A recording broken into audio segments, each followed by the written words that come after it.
Now for part 3 in creating your own design. You should have your own idea of what you're going to put in the middle here. I'm going to show you how to do that, but not show you necessarily your design. You're going to have to work out, but I'm going to show you the tools how to do it. So the first thing you want to do, you should have saved this work by now. So firstly, go to Control and save your work. Okay, and you'll want to save it here and save it into a DT folder or something similar or appropriate with your design or computer casting or type in design or something like that. Then once you've done that, start 2D sketch like this and click on this face here. Okay, now you may wish to get rid of your grid or you might like to keep it. It's up to you. If you do want to get rid of it, File, Options, Sketch, take off grid here. Now what I would suggest you do is take off snap to grid at this point, so that gives you more options, and then click apply and close. Now you can start your sketch with any number of these tools. You may choose to use a line tool. Now what we want to do is we want to get it bang onto this section here. If it doesn't quite snap onto here, you can project geometry of this line here, and I suggest you do that. Okay, so we've projected geometry, that's brought that line onto our sketch. Now you may choose to draw your shape using a line tool, and you can do some interesting elements there. Press escape to get when you finish using that line tool. You may choose to put some circles in your shape, okay, which you already know how to do. Alright, you may choose to use the arc tool, okay, in some sort of element like that. You may choose to use a different way of doing an arc tool, or you may choose to do some sort of slot tool or polygon tool, or any of these options. You may choose to use a spline. This one gives us really bendy lines. This is a bit more gradual. Okay, so a spline tool might work as an option, but this does get a little bit tricky later, which I will show you how, and that's because all of these little lines that come off of it. And there's some kind of other ellipse tools and some drop-down menus that you can use. I'm just going to finish this off for the moment with a line coming up to here.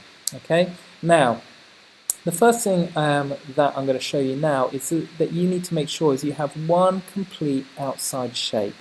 So we're going to trim this all up by using the trim button and just clicking on all of these extra inside lines. Okay, or see, this is an outside line and this is an outside line here. It looks like that one still goes over, that's why this tool's a bit hard, but it's just showing a kind of line there, so I can't trim that there. Okay, now I have completed this, so I've got all one outside shape, and if I escape out of my trim tool and just click here, you'll see that little line vanish.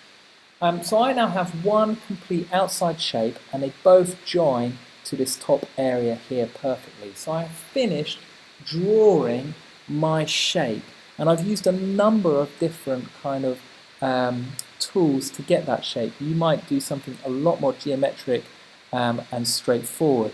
If that is my idea, I can finish my sketch, okay, and I can go to extrude, and I can select this area. Now it's already highlighted the area it thinks it wants to do. The important thing for you to do, you don't want to extrude, you want to go to cut. So the cut button is this one here, and that will cut away the material. It has to be at least one or more to go all the way through our material. And you can see how that's now worked. It's cut out my shape, and that is how to create your design. Now if you want to do something a lot more geometric, I'm just going to right click on this and delete this and click away there. You might decide to do 2D sketch and just use some more kind of geometric shape. First thing you do, project geometry, click on there, and then you might decide that you were looking much more at a polygon kind of tool, come out like this. You may have wanted that to be right in the middle of your shape, so you may decide to put a point on, select here. How do you know that's in the middle? By dimensioning the point to the edge, coming down and making sure that is 35 millimeters. Okay, then we know that's in the middle. I can now come to my polygon tool here. I can draw myself a polygon like that. Okay, I can then come to my line tool. I can select my line tool and come up. Remember, you have to create a shape which touches the top, okay, like that. And you can now see I've got some sort of polygon tool there. I'm going to now select my rectangle and I'm just going to come across like this, okay. You may be wishing to dimension it exactly, so I'm going to click from there to there and make sure that that is exactly 45 millimeters, and I'm also going to click from there to there and make sure that is exactly 22.5, so that it is exactly in the middle of this hexagon here. Alright, and then you can finish your sketch, and when you come to extrude this time, it won't just automatically select the one you want to do. You've got to select all the areas yourself, like that, and then the all-important cut tool instead of adding material, and OK. And that's another way of doing a shape which is more geometric.